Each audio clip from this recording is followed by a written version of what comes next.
Quite all right.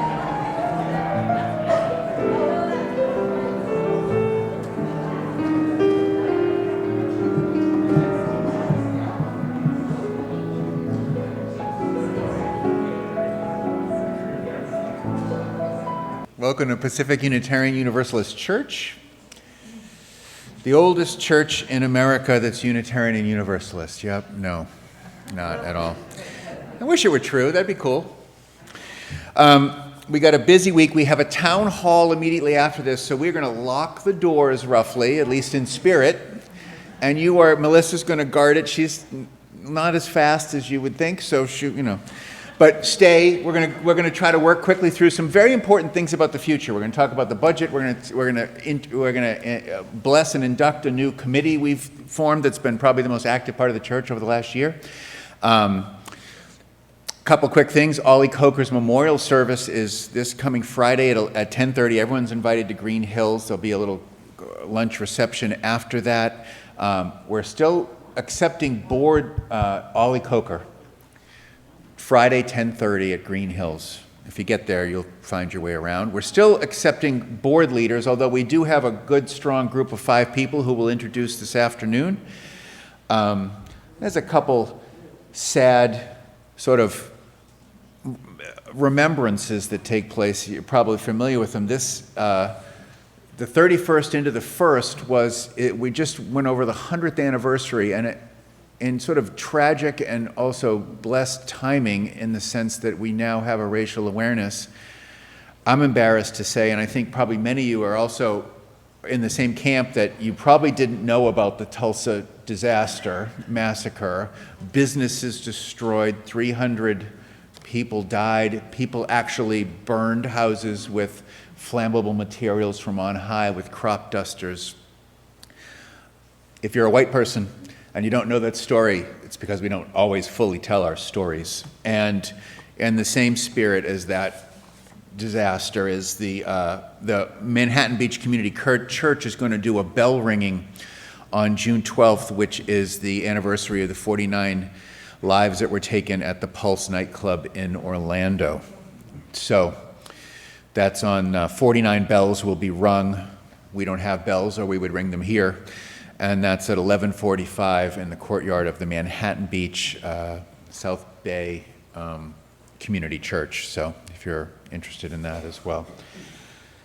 Lots going on. Stay for the town meeting. We got the writing group this week, and we have, just too much to talk about. So I'm going to invite Jean up to share our chalice words while I light the chalice. Gloria Nussbaum, Discoveries in Edinburgh. Our own Gloria Nussbaum was in Edinburgh when she saw the following saying over the door of an old Unitarian church. Our religion is a spiritual journey, and each of us is an explorer. Reason is our map, and conscience is our compass. Gloria, inspired by her discovery, wrote her own quote. Life is truly an adventure. The heart is the open door onto the world, and the mind is the open window. As long as these remain open, love and light will enter, bringing joy and understanding, which, I suppose, is the reason for our being. Thank you, Jean. Yeah. Gloria's a longtime member here, doesn't come to church very often, but a big supporter of our church and a lovely lady. So the theme of the service today is a glossary.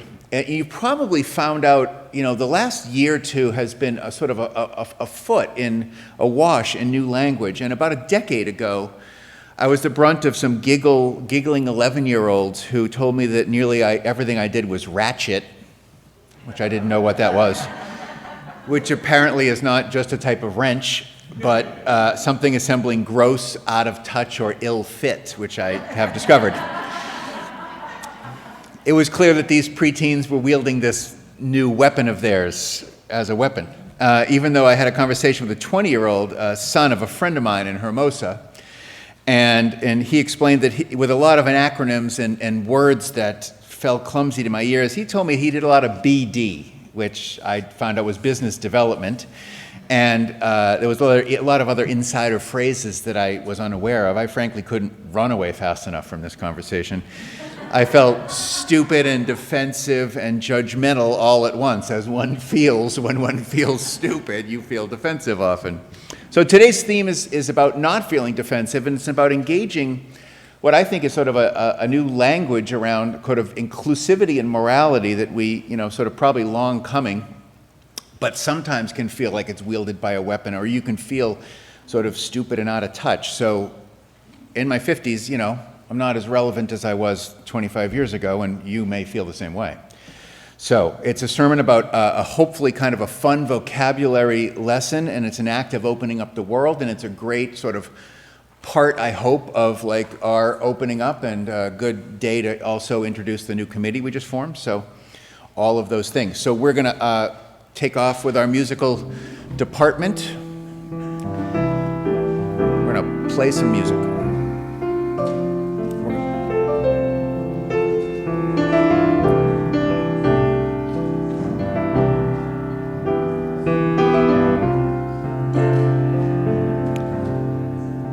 If there's no limits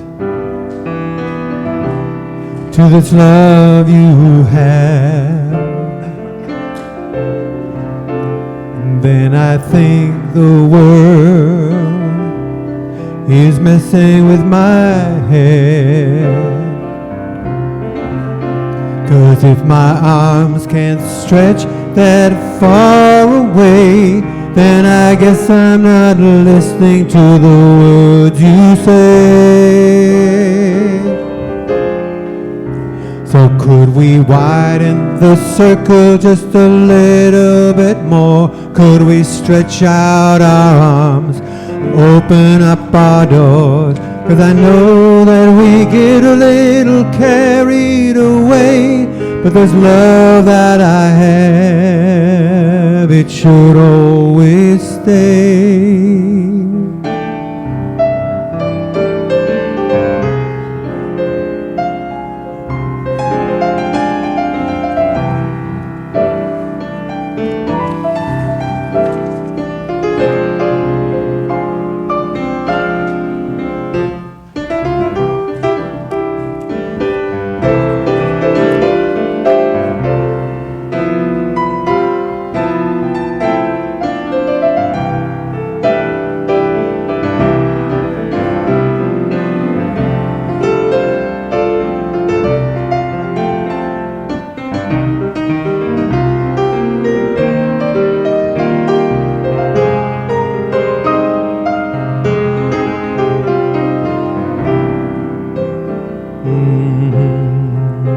So could we widen the circle just a little bit more? Stretch out our arms, open up our doors, 'cause I know that we get a little carried away. But this love that I have, it should always stay.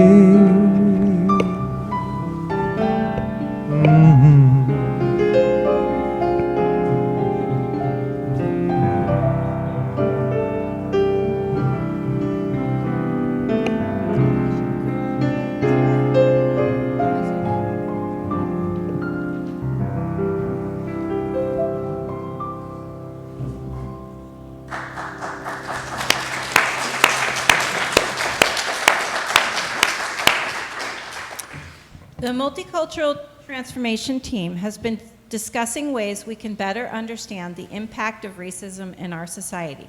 So now we're going to do a short skit for you about a different way to think about this complex issue. Hi, Robin. Hi, Vivian. You know, I'm not a racist, and I really get why people of color I really don't get why people of color are complaining. I mean, if minorities just worked harder, they would get ahead. I grew up poor. I worked hard for everything I have. Isn't it up to each individual to pull themselves up by their bootstraps? Well, Vivian, what if we think about life as a ladder of opportunity? Some people, because of their skin color, are born with a full ladder on which to climb, aided by the American institutions originally established by and for whites. The faster they climb, the faster they get to their goal. But for people of color, the ladder is missing rungs. The legacy of discrimination and slavery in our country results in so many unequal policies and practices, and this means that climbing life's ladder is much more difficult for people of color. For example, the bias in employee hiring, widespread inequities in educational funding, the historic and growing wealth disparities, unequal sentencing in the criminal justice system, and, as we've all witnessed so recently in the news, racist practices and policies that lead to horrific police brutality. We like to think of America as an equal opportunity country, but not if so many rungs leading to those opportunities are broken for people of color. Wow, I guess I never thought about it that way, but you know, you're talking about bad policing. Aren't those just some rogue cops? I mean, most police are good, and you know, I'm not against anyone having equal rights. I'm all for justice as much as the next guy. Why am I responsible? Good. As UUs, we have a moral and theological responsibility to speak out against injustice and work to ensure our democratic society is for everyone, not just those with the privilege that comes with white skin. Did you know Black people are being killed by police at twice the rate of whites? Don't we have an obligation to reform law enforcement policies that promote racial profiling and unjustified suspicion of people of color? I, for one, want to be part of the solution, not the problem. Well, you know, that's really a good point. If everyone worked to be part of the solution, I guess we'd be in a lot better spot. Well, you know, at PUC, I've heard there's these classes, they're called Understanding Racism, and I know about 30 people have already taken that class. Maybe I'll sign up for that. Great, Vivian. I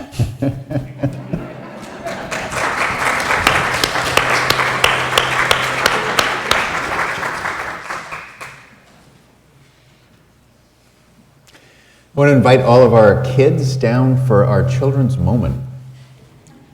That means you out there, Ray. I think I'm Mike. There we go.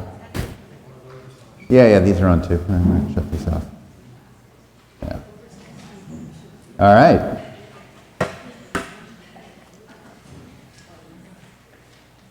So this is the last time the Dempster kids will be sitting on the carpet for a while, which is... No! Say it isn't so. They'll be back. Oh, I'm kind of mic'd here, aren't I? I'm going to shut that off. Anyway, okay, we got a book called Our Skin, and it's going to be projected up there too. You can look at it up there as well. Starts out kind of quick. We all have skin. It comes in different colors, as you all know. What color is your skin? We see different skin colors at the playground, at the grocery store, and on TV all the time, right? What skin colors do you see? There's a whole ton. They're all somewhat similar, actually. Our friends have different skin tones, and so do people in our own families. Sometimes people within their own families have different skin tones. What about in your own family? Our skin is a beautifully strong and important thing just the way that it is, right? We have to honor that.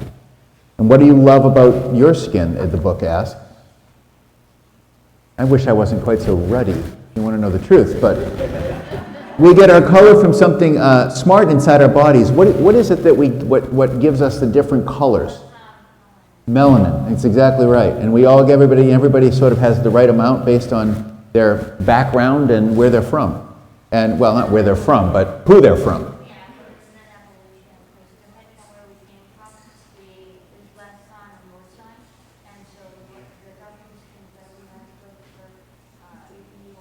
Yeah, I think it's slightly more complicated, but that's a lot of the basics of it, yeah.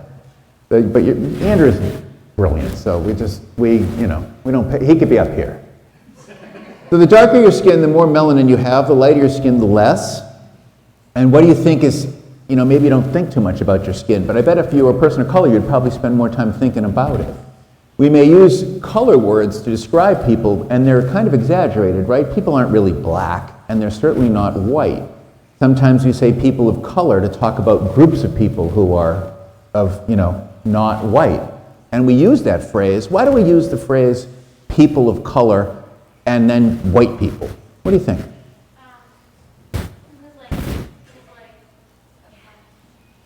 Go ahead, keep going. Because white people are usually more places like Ireland, England, around there. Yeah. And then people of color are all there's it's a very large group, and they're all a bunch of different cultures from Yeah. and even if their skin is actually pretty much the same color as ours, they still get put in that group, Asian, their skin's really not that different. Right. Yeah. It's complicated, isn't it? And I think that the main reason we sort of talk about people being white and then we put people in a group called people of color is because of the power dynamics that are involved, right? A lot of that too. So our world has so many different groups of people, and there's lots of words we use, right? You can see some of them here: indigenous, Asian, white, African, all that. Skin color can't tell you much about what people are like, really. As we know, people come from 1,000 different backgrounds who have these commonalities, but there are commonalities. And just by looking at someone, we can't tell who they are on the inside, but sometimes your color gives you some sense of your culture. It's a mixed bag of not being too defined and not ignoring it, right? It's complicated. When people believe this untrue story about racism, that's how it happens, that one color is better than another. Racism is also things, everyone's looking at the screen, I'm just going to read the book. Racism is also about things, unfair things that people do. And it can be like a rule, right? When they did the experiment with blue eyes and brown eyes, they could convince people that they were either smarter than other groups or not as smart based on simply what gets in people's heads. Very important stuff for us to undo here in this church and in the world. So, it's a lot about how things are done. Racism can be done on purpose. It can be used as a slur, right? It can be done by mistake, but it generally hurts. And we really want to work carefully to move away from that. So, there's a lot of people working for racial justice. Black Lives Matter is probably the most famous thing. Martin Luther King, famous before that. And we in this church stand very strongly that this is one of the things that we can do. Most of us are white people, as we'd say, and it's up to us largely to sort of make sure that our voice is heard, that we undo the racism and not take advantage of all those quiet ways that it benefits us. And we hope that you guys are going to be a part of that into the future. How about that? Okay. Now, you guys are going to head out of here. We got a little exercise on risk. You're given permission to climb the tree, which is going to be a metaphor for the risk experiment. We were going to have snails to eat, but that never happened. So get out of here. Go. We can't miss you if you don't leave. Jean Tordella is going to come down, and she's going to lead us in Joys and Concerns with Leanne's help on the candles. Then the serious ones. Got a little guided meditation for us here. It's called Up and Out and In and Down. I want you to breathe in. I want you to imagine yourself sitting on the floor. Take your time. Gradually expand your vision to outside your house. When you're sitting on the floor of your house, I want you to go up through the roof. I want you to begin to see your neighborhood and the earth from above, climbing up into the clouds. I want you to see the stars. It's black. Over time, you begin to see galaxies swirling around you. I want you to be up in space. Just still in the vastness of space.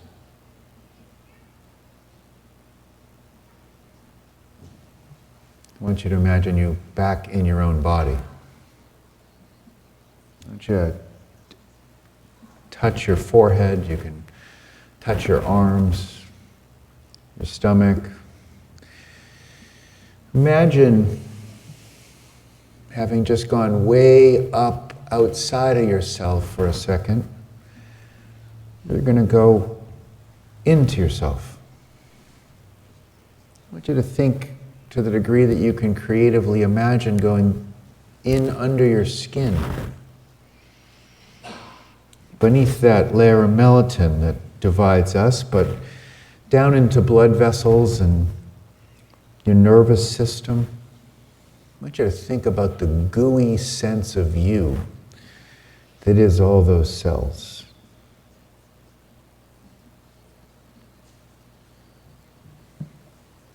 Now that you've imagined everything being bigger than you, and everything that is smaller than the sense of you, even if it's inside, think about how awesome it is to be in any one of those places. And then think about how awesome it is and rare to be in the place where you can think about that. I want you to acknowledge that you exist.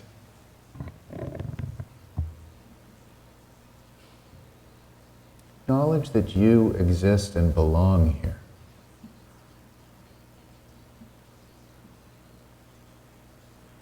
I want you to acknowledge where you are right now. In the grand scale of the cosmos, you are, of course, just a speck. All your actions and feelings, your doubts and your stressors are, from the big scope, insignificant. You are truly but a small particle of this universe. But you belong. The universe birthed you. With your feelings, you connect with other people. You are probably not that different than the people sitting near you. And the things that make up those tiny parts of your body, those cells and atoms and protons and electrons, they are the same thing that the stars are made of. Just constituted a little different. You belong. You belong here, of course. But more importantly, you are part of a beautiful, harmonic world. You are part of something much bigger. You're part of this church. You're part of families. You belong. Hold that thought of your uniqueness, your interconnectedness, and your belongingness as we take a moment of silence followed by some music.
I hate to even interrupt the silence with me talking in a sermon. So pretty.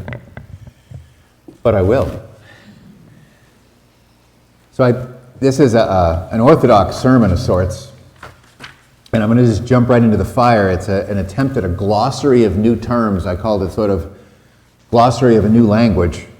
And I'm not so completely absorbed in this language that I'm not approaching this. Don't feel like this is a lecture from somebody who completely gets it. I'm sort of in the middle. If you're down with these hip words, this could be a snooze fest, and you could think, what is that stale guy telling me this for? You could also feel more out of touch than me, so I don't present myself as any grand authority to the list, but let's begin with some terminology that's flying around. I'm going to go quickly. We're going to start with the words that are defining and redefining gender, right? The world's changed quite a bit since some of us were reading Dick and Jane books.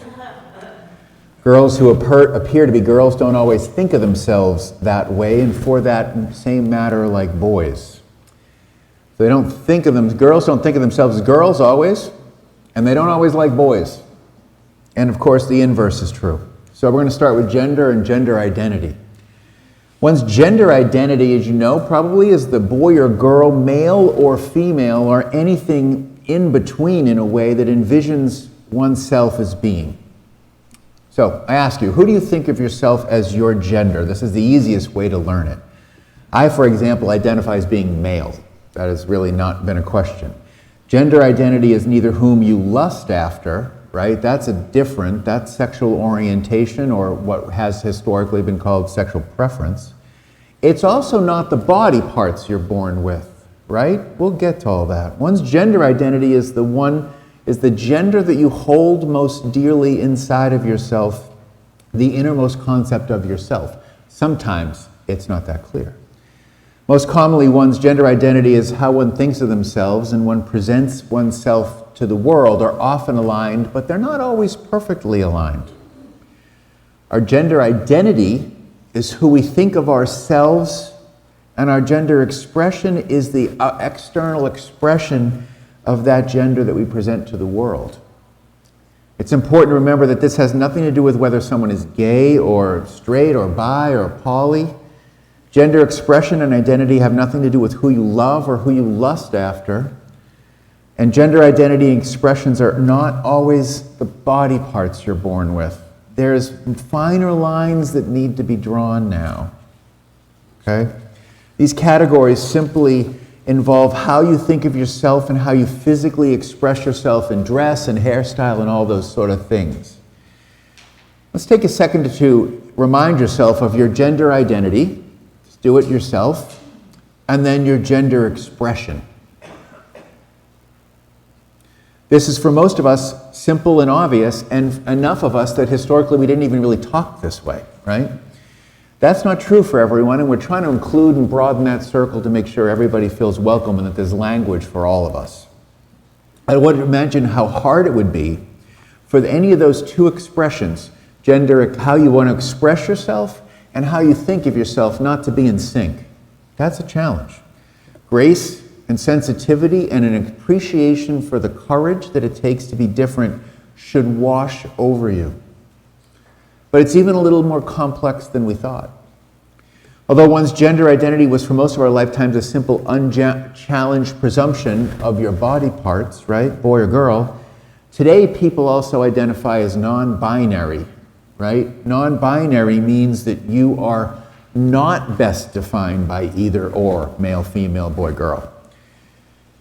And then there's trans, which we're sort of familiar with, and then there's gender fluid, which is a little bit newer, and that's people who sort of move between those, what you might think of as poles. Non-binary is, according to the Human Rights Campaign, an adjective that describes a person who does not identify themselves as male, as a man or a woman. The root of bi, as you probably knew, comes from the Latin prefix bi, two, right, meaning two or both. People who define as non-binary find it inaccurate to be categorized by the standard boxes. Non-binary is an important term to grasp because it can be seen as similar terms or an umbrella term for people who identify in all these ways. You ready? agender, new to me, bigender, gender queer, gender fluid, gender expansive, or gender non-conforming. People who are sort of not on the classic spectrum also love language, it appears. All of those, but it's also important to be respectful of that. I mean, we can play with it, but it's respectful because it does define the world more accurately, right? All these terms broadly refer to people who are not, both either think of themselves in ways that conform to the traditional expectations.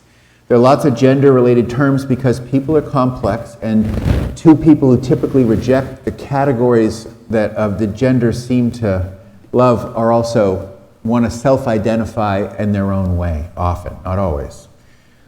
You might be familiar with the phrase gender spectrum, right?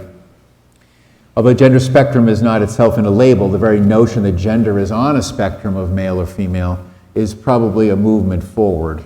It posits the idea that there are multiple levels of gender identities that are in between or beyond the categories which we think of as the bookends, which might not even be helpful in its own way, but probably where we would start. I'm not going to explain what is meant by male or female. That seems too obvious to spend our time on that with trouble, but I do want to stop and talk about intersex before we move on. Intersex people are born with any number of differences in their sex traits and their reproductive anatomy. There's a wide variety of differences in people who intersex. It can come in many forms, so to speak. Different genitalia, different chromosomes, and or secondary sex traits are on a spectrum for most of us. Cisgender is the term, a phrase you've probably heard. It's simpler than it sounds. Cisgender is nothing more than claiming the gender identity that one was assigned at birth, or to claim the gender of the body parts you have. Does that make sense? Most of us are cisgendered people. It's a funky term for what we would in more biased conversation call normal, which we would never say. But most of us are probably cisgendered. The term combines cis, meaning on this side of, right? Or on the same side, which is, you can classically think of the opposite of being trans. Think of them as a team. When you take a second to think about it, if you identify yourself as the way that your doctor identified you, you are probably cis. It's the easiest way to think of it. I was born with male anatomy and identify that same way as the doctor identified me. Whether you've ever thought of yourself this way or not, most cisgendered females or males, most of us are. So I want you to stop for a second and think about where you are on that spectrum. I'm not going to define you. No one should define who anybody else is. Grace, sensitivity, and appreciation for the courage it takes to be different should all be in your head as we move forward in the world with us. Let's dig into the nuances even more. Transgendered person is someone who, has sort of thinks of themselves as opposite of the gender in which they were assigned body parts for. I'm going slow because it takes a while to sink it in.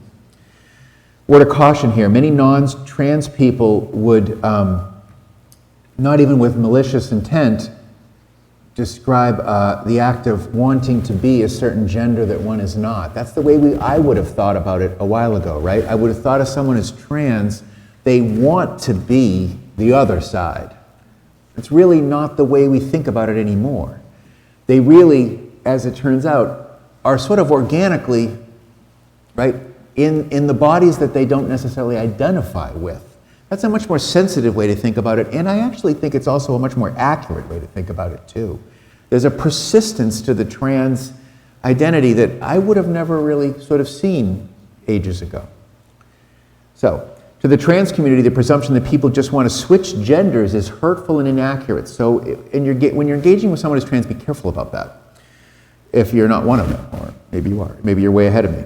If you're a trans woman, you are essentially, even if you're not overtly physically a woman, it is still your real gender or true gender. We want to give people the right to say that and claim that. Wanting to be a woman is really the desire to have your physical sex match your innate or true identity. One of my closest friends in LA is a transgendered woman. She's a person who was born with male body parts, but attested to always feeling that she was misidentified. Over the last decade with medical assistance, she's altered her body to match the way she's felt inside and has felt a very typical liberation from that act. I bring her up because to make matters even more complex and nuanced, my friend who is now in all overt ways a woman has a certain tiredness now with the frustration of always being identified as trans and would rather now just simply be thought of as a woman, just to give a little bit more, nuance to that. Not all people who are transgender undergo surgery to match that as closely as others do. The phrase used for this process is not confusingly variations of the word transition, which is obviously a big word. Transitioning or gender transitioning is done to all different degrees with people who are trans. You cannot make a presumption about how physically they've been altered. Under the banner of someone who defines themselves as trans, this can include the relatively non-invasive act of changing one's clothes or hairstyle and a request that the pronouns be different. It can also include healthcare needs such as hormones or surgeries as well. As trans people take the courageous steps to whatever level of transitioning they frequently most associate with, they often think of, you might have heard the phrase dead name, right? So someone's dead name is to emphasize that they are a new person and they were sort of misidentified. I think there's a little bit of a parallel here to the notion of what someone in the racial world would call their slave name, right? Muhammad Ali changed his name, didn't want to be identified with what he called his slave name. We're going to get into race in just a little bit. While we're addressing what it is to be trans, it naturally makes sense to draw the distinctions between trans people and those who are sort of temporarily in a state of affairs, or drag queens or drag kings. Drag, it refers to an overt performance of gender, be it masculinity or femininity. It might be easier to think of people in drag as performance artists, which most often it is. Drag queens are men whose behavior, performance, and acts consist of exaggerated expressions of femininity in both dress and often in affect as well. Drag kings are essentially the inverse of drag queens, and women take on the exaggerated persona of a man. These have frequently, but not exclusively, been attached to people who identify under the LGBTQ and A and I banner, but not always. It's important to note that being in drag is different than being a cross-dresser. Cross-dresser simply involves wearing clothing connected to the opposite gender. While there's generally a level of artistry and pageantry in being in drag and performance quality to it, being a cross-dresser tends to have a subtler, quieter quality to it, maybe even a little bit more of a permanent quality to it often. It's also worth noting that being a drag queen or a drag king or a cross-dresser is also different than being a transgendered man or woman, right? Let's take a second. If you've not fully digested this before, being trans means being truly, deeply, truly, permanently part of the opposite gender that one has the body parts for or been assigned. Permanent when you think of yourself in a trans sense. People who cross-dress or go in drag are putting on that identity temporarily, regardless of how committed they would be to it. It's probably much more different than it would have been 20 years ago, I think. Of course, to keep us heteronormative, cisgendered types like me on our toes, there are many trans men and women that do perform drag as well. Complexity is the new norm if you haven't been paying attention.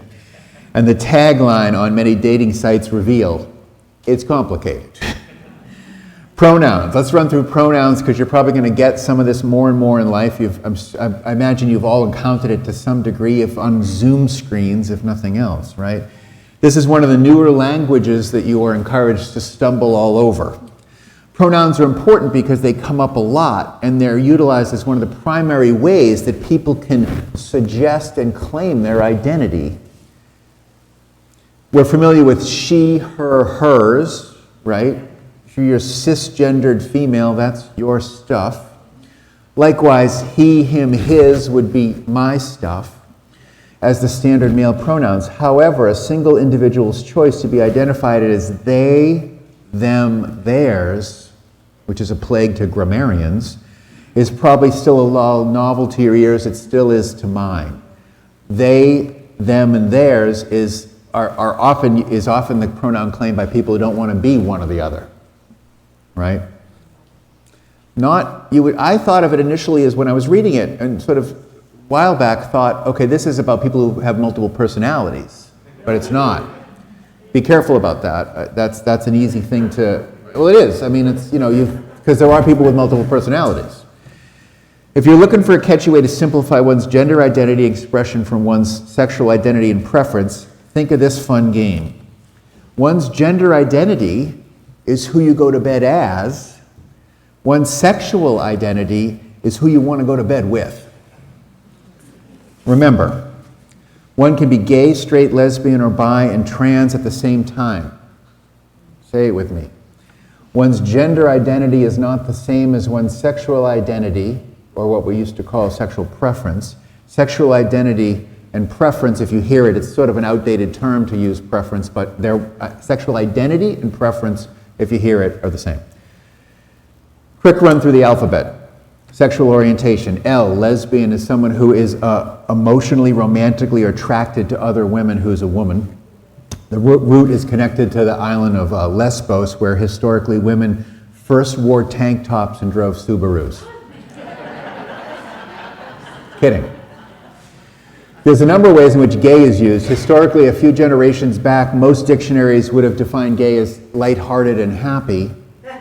However, historically to us in our time, the first sort of instinctive use of gay, or the way is to people who are attracted to the same gender. But in common parlance, no doubt for mostly sexist reasons, given that males have more of a dominant cultural presence than women do, gay has also come to be labeled, you can be a gay woman too, right? So it's not exclusively male, it's a little bit more of an umbrella category. However, there's even slightly more complicated than that. Gay, like queer, has also not infrequently been the term to define anyone who's not traditionally heterosexual or cisgendered. Bisexual is a person who's emotionally and romantically attracted to more than one gender identity. Being bisexual doesn't imply that there's a perfect equation between the two genders, that there's an attraction that's limited to female or male. Sometimes bisexual is used interchangeably with pansexual.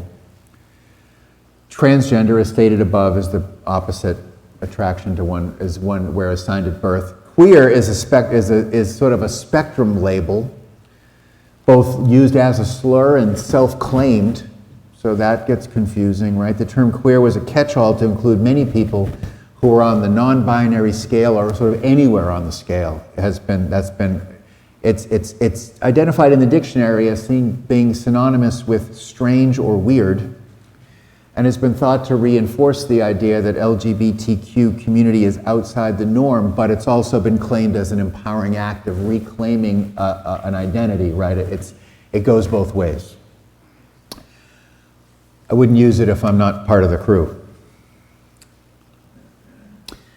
There's been an addition of IA, which we stumbled over earlier, which can include allies, as often the title of A, but it's also asexual or androgynous when you hear the A in that little alphabetic soup. Intersex, I, are people who are born with a variety of a mixed sort of sexual traits and reproductive anatomy. Asexual being someone who lacks sexual attraction or desire to people regardless of their gender category, as you know. And androgynous refers to a combination of blurring masculine and female characteristics, may be expressed with regard to biological sex, gender identity, or expression. Pansexual, which we referred to earlier, is technically an attraction to all people with no consideration of their gender difference. Being sapiosexual, have you heard that phrase lately? Sapiosexual means that your attraction is based more on intellect, intelligence, or mind, more than physical characteristics. If you feel like the description of you has been left out of the above interesting definitions, it is just likely that your ship has come in with heteronormative. Now you know what most of us are. The phrase heteronormative is the term used to define the majority of people who naturally fall under the heterosexual male-female roles. And I think that you can laugh about it and it's okay, but it's also to identify yourself, right? It's a classic act, to identify yourself. We're identifying that there's a white culture. To claim it means that you're just not normal. It's not the default. So that's important work too, right? Okay, a little bit more racial and cultural identity. BIPOC stands for Black, B-I-P-O-C. If you see that, it's often put in letters and stuff. Stands for Black, Indigenous, and People of Color. Indigenous people, or IPs, you'll see it. You might see that sometimes. It's not a new company or offshoot of Hewlett-Packard. It's people who are sensitive to it's indigenous or largely replaced the term native, right? So you'll see indigenous replacing native populations now. The phrase indigenous IP is the shorthand for that. Cultural competence is a phrase you'll see. It's defined to be the ability to understand and interact with people of different cultures. Your fluidity within different groups is your cultural competence, right? People different than yourself. Cultural appropriation is the term we use for when elements or images of groups often taken from a dominant culture, like the sombrero on Cinco de Mayo is a classic act of cultural appropriation, right?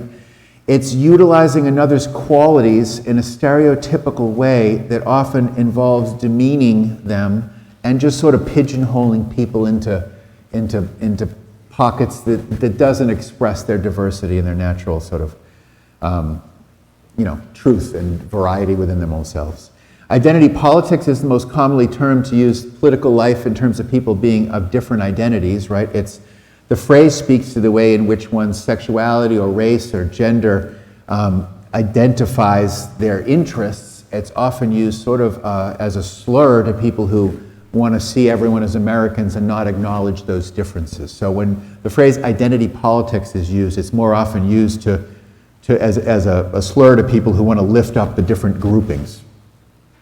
Inclusion is exactly the opposite of what you'd use when you're throwing around the term identity politics. It's an effort to be inclusive of all people, particularly people who normally are not sitting at the table making decisions. Marginalization is the word chosen to describe the act of a dominant group disempowering minorities as insignificant or inferior by disenfranchising them, marginalizing them into little boxes where they're clearly understood and they're also not allowed the innate diversity of their own expression. Cancel culture, I had to look this one up for sure. I didn't really know what it was. It's a critique of those on the left, most often, who are described to ostracize or boycott people who on the right sort of don't play along with language like this, for example, and the agenda of people like Black Lives Matter. So it is a negative connotation. It's most commonly used as a rebuke of what people think of as a questioning of free speech and in terms of creating safe spaces for folks. Whitewash is the most stark form of making non-white fictional characters or even historical characters, taking them out of their true diverse ethnic state and whitewashing them, right? And it's sort of, and it's more banal state. The worst of it is that they would just have a white person play that role. The other side of it is the Cosby Show has been accused of whitewashing, right? The Huxtable family sort of being more palatable to white audiences, that they were sort of upper middle class and had sort of very little racial kind of tones in their attitudes or their experiences.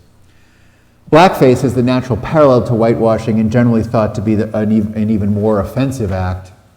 Blackface was the act of having white actors put on wigs, put on face paint, and play stereotypically black characters.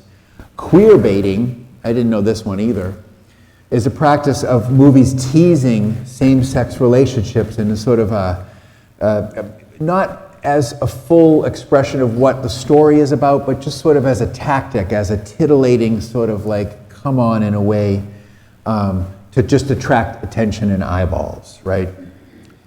To gaslight, sort of a new term. Gaslighting is a creative word that's used to enter the parlance. It's been used to describe the act of long-term sort of psychological manipulation. It's used both in interpersonal relationships, small one-to-one stuff, and in a broader sense. The gaslight an individual or group, the perpetrator works over time to undermine the target population, group, or person by repeating a series of lines. And the phrase, it's a cool phrase for a nasty thing.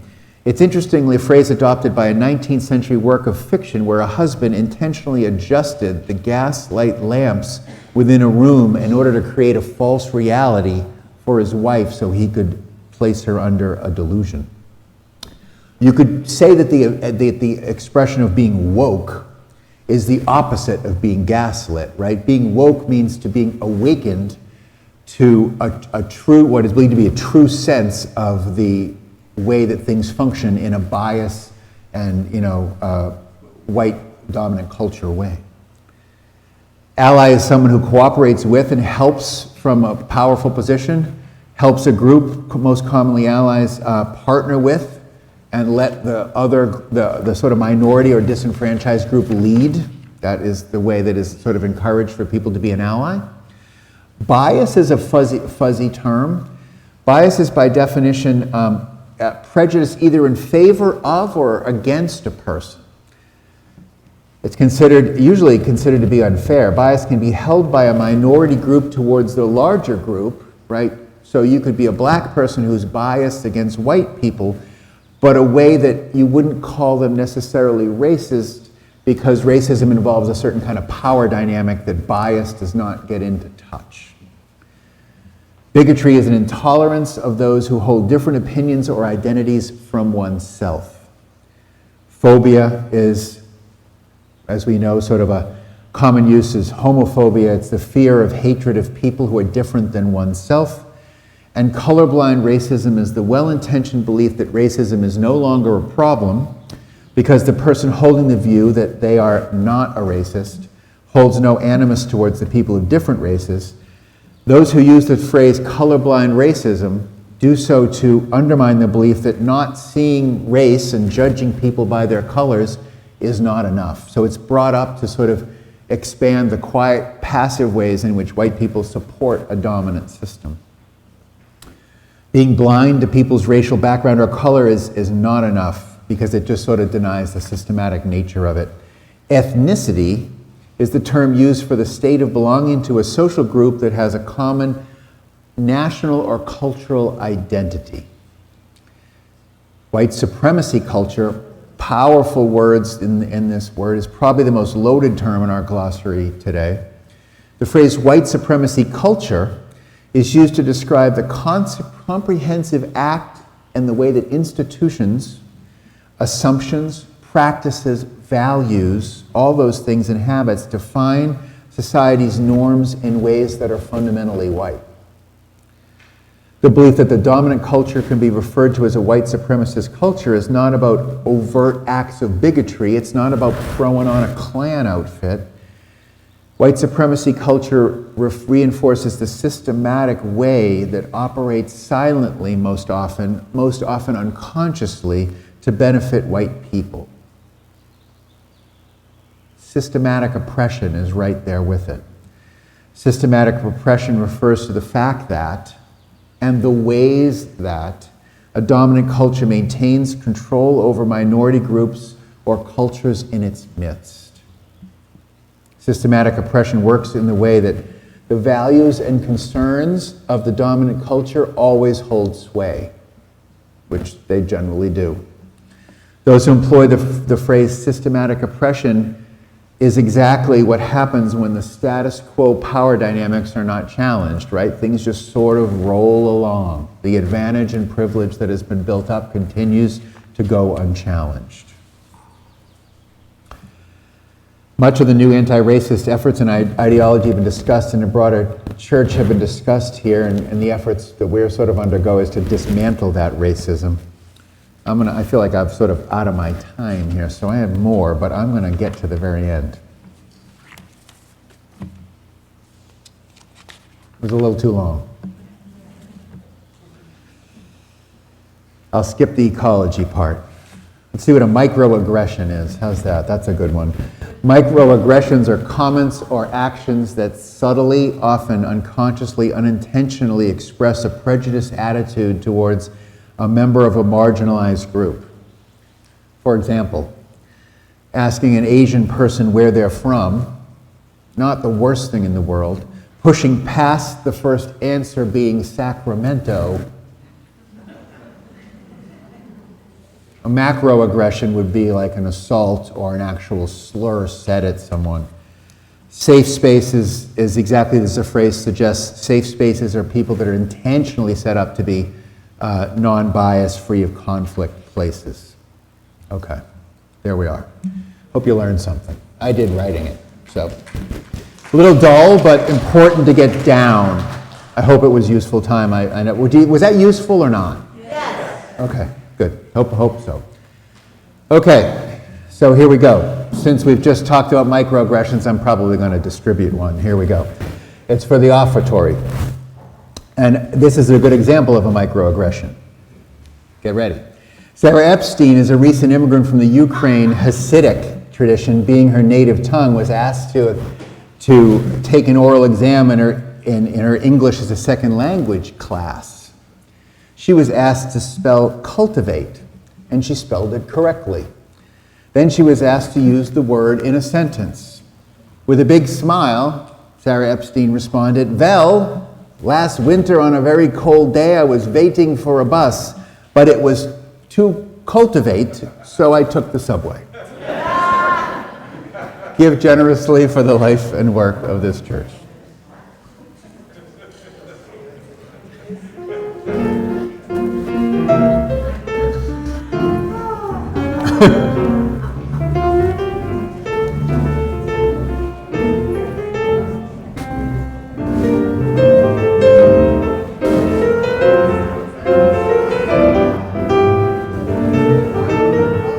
You're up, Gino.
Will everyone please join me in the affirmation of gratitude that is projected in front of us? Ready? Begin. Let us be grateful when we are able to give, for many do not have that privilege. Let us be grateful for all those who share their gifts, for we are enriched by their giving. And let us all be grateful for our needs, so we may experience from the generosity of others. Going to join me for the closing words? Hum along with me, I'll keep it short. Glory, glory, hallelujah. Since I laid my burden down, glory, glory, hallelujah. Since I laid my burden down, life is sweeter, so much sweeter, since I laid my burden down. Life is sweeter, so much sweeter, since I laid my burden down.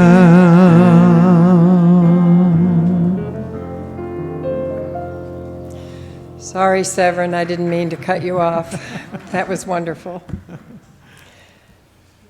Now I'll read the closing words. Yeah. This church is dedicated to the proposition that behind all our differences, beneath all our diversity, there is a unity that makes us one and binds us forever together, in spite of time and death and the space between the stars. We pause in silent witness to that unity. Isn't that the coolest phrase? Yes. Love that phrase. May the blessing of love be upon you. May love's peace abide with you. May love's presence illuminate your hearts now and especially through this congregational meeting.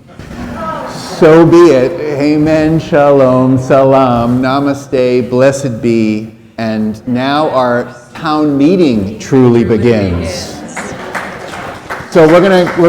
Why don't you guys play, and we'll get Greg up here, and we'll get cooking as fast as we can. So we're gonna stir around. If you need to go use the restroom, but please don't leave. We'll be as quick and efficient through the town meeting as we can. But important stuff. Let's get cracking.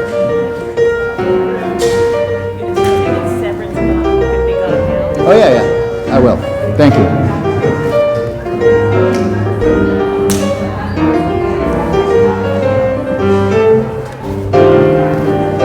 Out of here, we can take all that down. I'll be your assistant if you need anything. Yeah, that sounds fine.